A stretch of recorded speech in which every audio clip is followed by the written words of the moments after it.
funny entrepreneur startup financing things where you ran up credit cards, and how many of you did that? Raise your hand, let's see it. Okay, because I know, Jay, you did you have the bootstrapping story extraordinaire. Tell us a little bit more about that. I mean, how did you pull it off? When you have no money and you want to succeed, you have to figure something out. If I saw a cliff, I just wouldn't jump off it. I'd wait till I got enough people to maybe build a bridge and then go across the chasm. I don't believe in jumping off cliffs.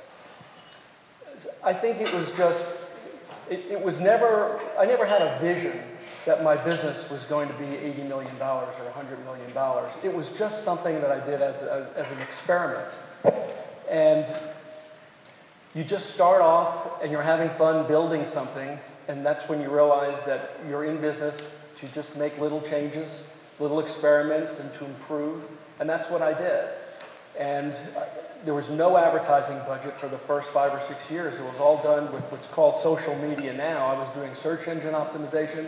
I was building reciprocal links. I was going to bulletin boards and posting answers to questions. I was doing all this like 5, 6 o'clock in the morning or 10, 11 o'clock at night. And it was fun because eventually somebody would buy you. Hey, we got a sale today. That was awesome. And then maybe we'd have 2 sales in a week. That was pretty cool. So if we could just do $5,000 in a week, that would be pretty cool. We'd have it made. So it was really just the mentality of building something. As Doug said, it was just fun. It was never viewed as hard work. It was like building an amusement park. And you got to be the architect of the amusement park. And that's still the way I feel. I feel like we're still a startup. But I've now created this amusement park. I go into the office and I get to ride everything, and I get to see people doing all this fun stuff, and I'll just be walking and seeing meetings going because they built some new ride that I didn't even know could exist. And that's what drives me, is just seeing all this cool stuff happening and having people achieving things that you could never have even imagined on your own. And it doesn't take money to do that. It just takes this will to drive success and to just have fun. And we're just enjoying the ride. Neat story. Okay, I got one more question, and then if you have some questions, you can let me know. There's no question that the economy is sort of in a rut, in a bad space, and it can affect, some of us nowadays, even in operating our business. Gray, I don't know if it's affected your company, but at least it's probably affected, your employees and stuff. Do you do anything special to sort of keep everybody up? During a turn down in the economy? The short answer is no, but I think the more interesting part of the answer is why I say no.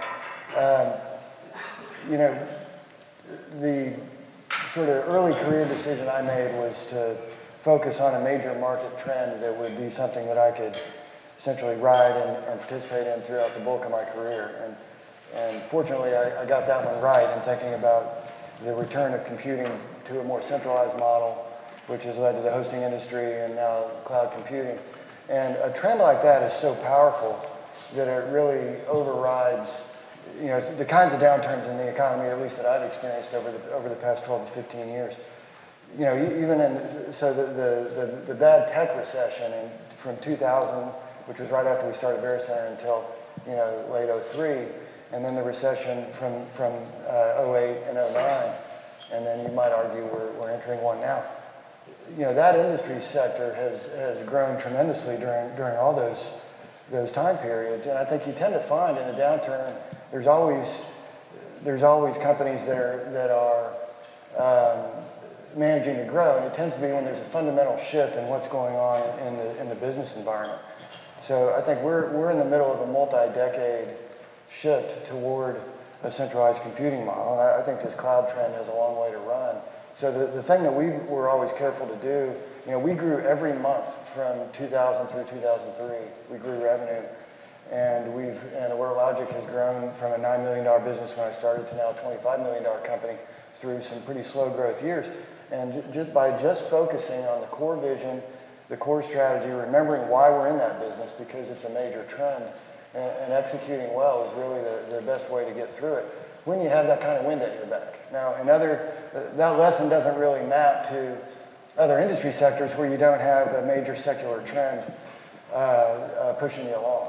So, you know, I think for people early in their career, you know, I'm a big believer that the most important decision you can make is what business do I want to be in, and who do I want to be in it with.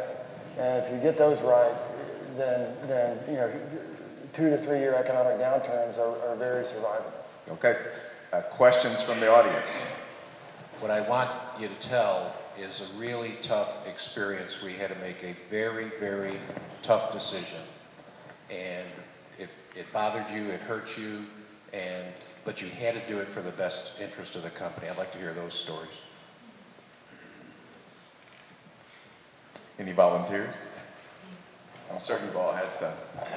Eric, let's start with you. That's such a good question. I want to hear about these. Yeah, the toughest thing for me, just personally tough, has been having to fire somebody, you know, who you've worked with for a long time and, you know, is a great person, but just isn't right for the job anymore.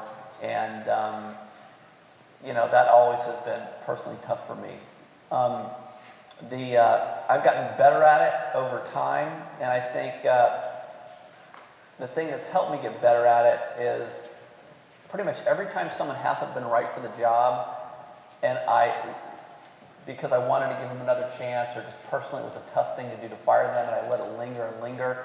By the time I fired them, or they left, they ended up in a job that was probably a better fit for them, and I realized it was a much better thing for the business, and I wish I would have done it faster. And the thing, importantly for me to remember is, you know, it's not about that one person, it's about the whole team and the whole company.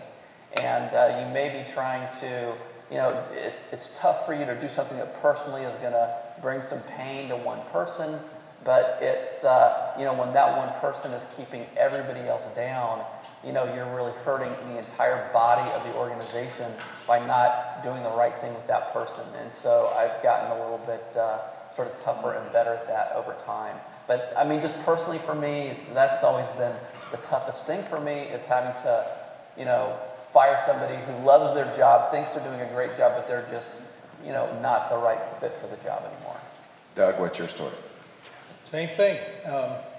It is, startups need certain characteristics of people. And being a startup, sometimes you have to, you know, make some exceptions on people you hire because you are a startup. I try not to do that, but you do. There comes a point in inflection in the company where all of a sudden you're now going to the next level. And what's sad is when you go to the people that got you to that point and they can't get you beyond that. And I'll never forget firing. I don't like the word firing because it wasn't really firing. It was really trying to convince them that it was right for them to separate from the company. When I ended up having to do that to the two founders at Pensacola. And I told them that day would come. But when it came, it was really tough. And the only thing I can say to them is, you know, laugh the whole way to the bank. But it comes to a point where you could hire somebody for the same amount of money with 10 or 15 years of experience, which will take the company to the next level, which is better for, as Eric said, the team and the whole thing. But it's a tough thing to look across the table, and they haven't really done anything wrong. It's just, it comes a point in time where you need to separate.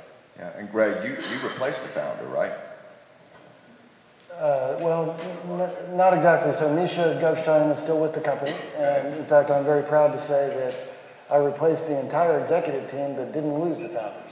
So Misha and Matt Harkrider was the other co-founder. They're both still with the company, and most of their early team is still on board. But as part of the cultural change and sort of taking the company to the next level, we had to take those guys out of senior executive roles and put them into more narrowly focused roles, and you know, they're doing a great job and love working with both of them.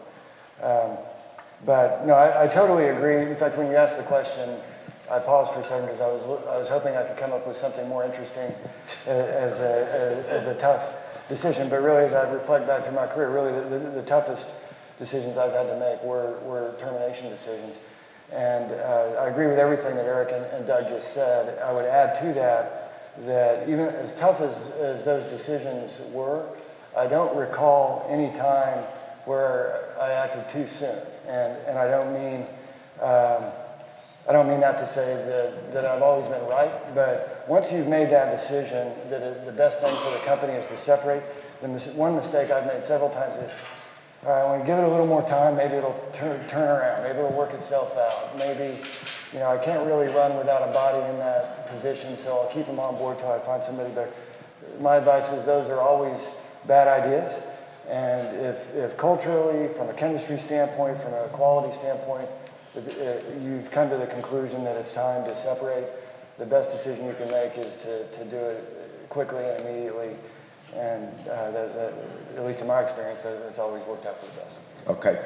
For me, this went way too fast. You guys are great. Let's give them a hand, please.